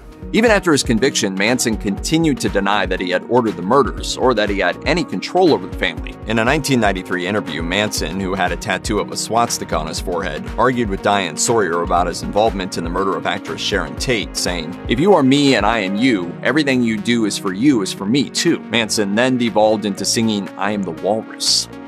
Warren Jeffs was the prophet and leader of the fundamentalist Church of Jesus Christ of Latter-day Saints. He assumed complete control over the lives of the families in his sect, forcing the men out, taking the women as his spiritual wives, and forbidding any interaction with the outside world. As reported by The Guardian, when Jeffs began his life sentence for sexual assault in 2011, he had at least 80 spiritual wives, some of whom were children. One of the pieces of evidence that was used to convict Jeffs was an audio recording of him speaking to women and girls within his group about their duty to become his wives, as he interpreted the Bible. If the Lord doesn't name you to be with me in the heavenly session, then you will fall under a greater condemnation and not be used. As reported by Houston Press, the recording made at least one member of the jury cry. 16-year-old Rod Farrell was the leader of a small cult of teenagers referred to as the Vampire Clan. Farrell himself claimed that he was not a teenager, but a 500-year-old vampire called Vesago. As explained in a report from Spectrum News 13, Farrell committed 2 murders in 1996, beating to death the parents of a friend who he had encouraged to run away and join his group. Farrell had gone on to state that his group would engage in feedings, which would typically involve biting, cutting, and using syringes to take blood. This would reportedly be done between members of the cult or donors as an act of trust or love. During an interview he gave while in prison serving a life sentence, Farrell claimed, "You want to know what it is to be a vampire? It equates to the life. It equates to power. It equates to the very foundation of existence. It's the communion. It's the holy wafer of the tongue. And that is what blood is to the sanguinary vampire. That is what a sanguinary vampire is. Blood feeder." Self-proclaimed messiah and master manipulator David Koresh created a death cult, then made his prophecy come true. If you think you know the story, you might not have the whole thing. This is the messed up truth of cult leader David Koresh. David Koresh's start in life was turbulent. He was born Vernon Howell in Houston, Texas in 1959. For clarity's sake, we'll be calling him David Koresh. His mother Bonnie was either 14, 15, or 16 at the time, depending on the source, and he never knew his father. Bonnie was in a couple of abusive relationships, and one of her boyfriends beat young Koresh. Eventually, he moved in with his grandparents. Bonnie maintained that her son had plenty of friends, but he later told FBI agents he'd been lonely as a child. His teachers suspected he had learning difficulties, placing him in special classes, and he was bullied. Still, in an interview with ABC News, Bonnie recalled her son's good qualities, saying, "He was very cute, lovable little boy, very inquisitive, a doer. He learned by doing things." She said he loved being outside, taking things apart and making up stories, useful practice for a future cult leader. After struggling in school, Koresh dropped out in 9th grade. Even after everything went down at Waco, Bonnie told ABC, "Back then, God was working on David to prepare him for the work he had for him later on." Bonnie was found stabbed to death on January 23, 2009. Her sister was charged with her murder. David Koresh connected with Christianity at an early age. His mother, Bonnie, said he started reading the Bible and listening to Christian radio stations when he was 12 or 13. She said he would dissect the Bible in the same obsessive way he pored over truck engines. By 14, he claimed to have memorized the New Testament, and by about 18, he knew the Old Testament as well. Koresh claimed that when he was a child, God told him he was the chosen one. Koresh joined the Seventh-day Adventists, but was kicked out for being a bad influence. He got a girl named Linda pregnant when he was 19 and she was 15. Her father's rage kicked off Koresh's religious awakening. Bonnie said that around this time, Koresh became obsessed with the idea that the Holy Spirit was a big-breasted woman, an interpretation his church did not appreciate. She said he hung out in graveyards and questioned local preachers. Koresh was eventually driven out of town after he decided God wanted him to have sex with a preacher's daughter. By 1990, David Koresh had established himself as the Davidians' leader and decided his birth name, Vernon Howell, lacked a certain Messiah-esque quality. So he gave himself a new name, drawing on biblical references that connected him to the prophesied second coming of Christ. David is a reference to King David of David and Goliath fame. In the Bible, David is a model king, pious, repentant, submissive before God, and musically talented. Taking this first name not only identified Koresh and the Davidians as one and the same, it anchored him within a long line of spiritual leaders. And Koresh is the Hebrew word for Cyrus, a Persian king and the only non-Jew referred to in Scripture as a Messiah or anointed one. This was supposed to indicate that David Koresh was chosen by God. Is he the son of God? I hope he is. The name backed up Koresh's 1989 claim that he was the Lamb of God. For non-Sunday school graduates in the book of Revelation, the Lamb is the only one who can break the 7 seals on a scroll that kicks off the apocalypse, which in turn triggers the second coming of Christ, who takes the worthy to heaven. A messenger of the covenant who is to bring God's people a spirit of grace and truth. David Koresh was effectively saying he was the new Messiah. Like everyone else in the 1970s with long hair and an aversion to authority, David Koresh's plan A was to be a rock star. His mother Bonnie said that he taught himself to play guitar, adding, "In those years, he was a little bit rebellious." Koresh moved to Hollywood to pursue his dream, but it didn't pan out. He kept playing music when he joined the Branch Davidians in 1981, and when he became their leader, Koresh had a collection of guitars customized by one of the cult members, who was an airbrush artist, with explicit scenes inspired by the Bible. In 1992, he had a band called Messiah, whose music was described as jazz fusion with an LA sound. Koresh convinced local bar Q-Sticks to let him host live music nights, with Messiah jamming between other bands. He used the opportunity to preach about his religious beliefs and managed to recruit a few local musicians. Others didn't buy his stories about his success in LA. Local record store owner Calvin Ross told Spin he couldn't be a rock star, so he decided to be Jesus. David Koresh didn't found the Branch Davidians. It was an offshoot to the Seventh-day Adventists, founded in 1934 by Bulgarian Victor Hautef. Victor bought what became the Mount Carmel Center in 1935. When Victor died 20 years later, a power struggle kicked off, pitching his wife Florence against wannabe leaders including Ben Roden, who eventually took control. After Roden's death in 1978, the group was torn between following his wife Lois and his son George. Koresh took Lois's side and supposedly had an affair with the 67-year-old. When she died in 1986, George took over, but Koresh fought back. The two men decided to determine leadership by seeing who could reanimate a corpse.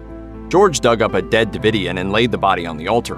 While he prayed for a miracle, Koresh set to work getting him arrested for corpse abuse, but first he needed a photo. George got wind of the setup and dragged the body into the woods, where Koresh showed up with a bunch of heavily armed men.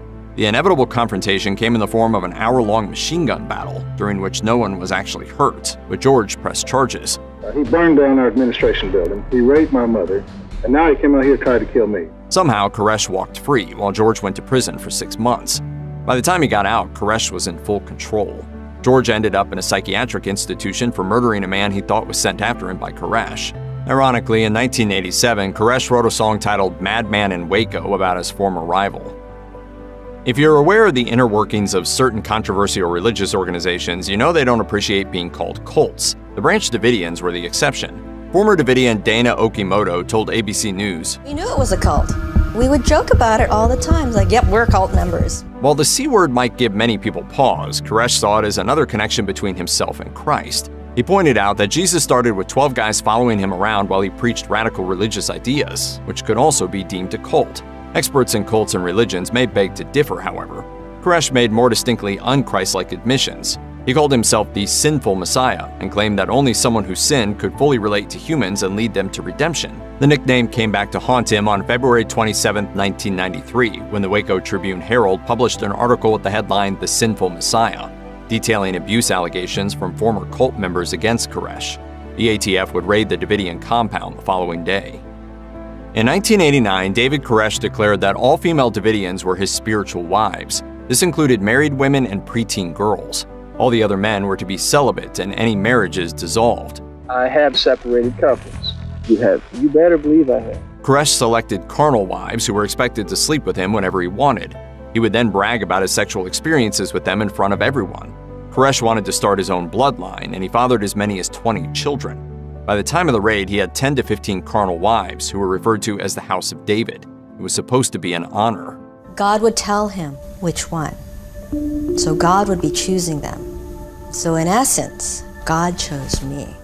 Some of Koresh's wives were as young as 14. In 1995, 14-year-old Kiri Jewel, who was taken to the Davidians as a child by her mother, testified to Congress that she'd been groomed to become Koresh's next wife and forced into a sexual relationship with him when she was just 10.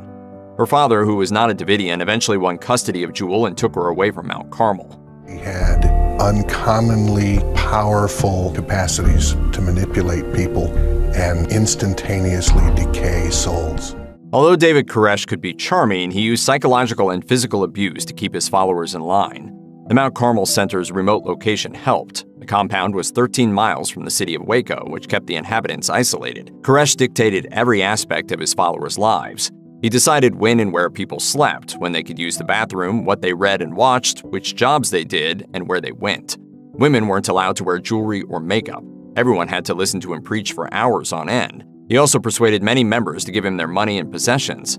Anyone who broke a rule would be subject to a Koresh tirade in front of the group. Former Davidians have said that from the age of 8 months, children were expected to instantly follow orders from adults and were beaten with paddles if they disobeyed, sometimes to the point of drawing blood. Former Davidian Joanne Viega told ABC, "You're raised with just fear. Everywhere is fear." She was 6 at the time of the raid and was released from the compound on March 2nd. David Koresh invented weird and confusing rules about food. Followers weren't allowed sugar, processed flour, or dairy products, but later because he considered milk to be baby food. There were also certain forbidden food combinations. Apples and bananas were fine to eat together, but not bananas and oranges. You couldn't eat fruits and vegetables in the same meal. Koresh didn't necessarily believe his rules. He wanted to see if his followers were loyal enough to give up their favorite foods just because he told them to. There were, however, large supplies of certain foods on the compound. The Justice Department reported that Koresh had stocked up on enough canned goods and MREs, non-perishable meals used by the military, to last a year. The Branch Davidians were not a happy-clappy commune. David Koresh was turning them into an army of religious fanatics, preparing to fight their way through an imminent apocalypse. They weren't firing at bullseye targets. They were firing at men's silhouette targets. It looked like they were preparing for a war. The Davidians believed they would have to fight the Beast of Babylon, which Koresh identified as the government, to trigger the apocalypse and prove themselves worthy of heaven. Koresh spent years putting his followers, children included, through military-style training to prepare for what he said would be a huge attack from the government. He always said that they would come for us, and we were going to defend ourselves, and we were all going to die. This all played into his vision of the apocalypse based on the Book of Revelation in the Bible. Unfortunately, the ATF's subsequent raid seemed to corroborate his ideas. As Kiri Jewel told ABC, they did exactly what he said they were going to do. Contrary to popular belief, David Koresh was not killed by the fire that engulfed the Mount Carmel compound on April 19, 1993. A report by the Texas Rangers and FBI determined Koresh's cause of death to be a bullet wound to the temple. Of the 50 adults and 25 children whose bodies were recovered from the compound, 17 died from gunshot wounds, including at least 4 children. David's biggest failure was the fact that the kids were not released during the siege at some point. These kids never had a chance. The report did not draw conclusions over whether Koresh committed suicide or was killed by one of his followers. The FBI had feared Koresh would order a mass suicide during the siege, despite his constant assurances that this wasn't his plan. After all, he wasn't exactly reliable. According to the Justice Department, on March 2nd, one of the Davidians who had been released from the compound told the FBI that Koresh was planning to come out with a small group and blow himself up, while everyone else killed each other and themselves. He then canceled his plan, saying God told him to wait. I believe David will be resurrected. And I'm going to see my grandchildren again. What actually happened in David Koresh's last moments will likely remain a mystery, but his thirst for power and its deadly consequences will never be forgotten.